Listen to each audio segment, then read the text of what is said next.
Hello and welcome to the unboxing of the Smart Saver Fingertip Pulse Oximeter. This is a very tiny package. The model number is M170 and you can see what the oximeter is supposed to look like. There's some information at the top. This particular oximeter has low power consumption, easy to operate and high accuracy.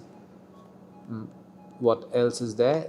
A lot of information, but mostly your product information like this reads SpO2, display range of 0 to 99%, resolution is 1%, and so on and so forth. Let's just open this box and take a look inside. So this is what you find inside the box containing the Smart Saver finger pulse oximeter. Let's see what these are.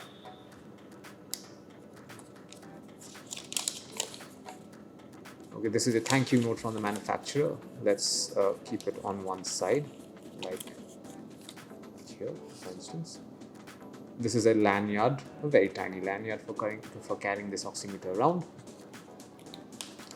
And this is the operating manual of fingertip pulse oximeter, basically the user manual for this device. Now let's take a look at the oximeter itself. So this is what the Smart Saver fingertip pulse oximeter looks like. It already has some display. The batteries are already included in this particular oximeter, as you can see. So let's give it a shot.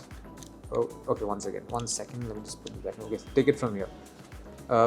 So yeah, that's about it. You can, like I mentioned earlier, this is the power button over here. When I press on it, you will see it saying pulse oximeter. It's very faint because it's a very tiny LED and there's a protective layer on top.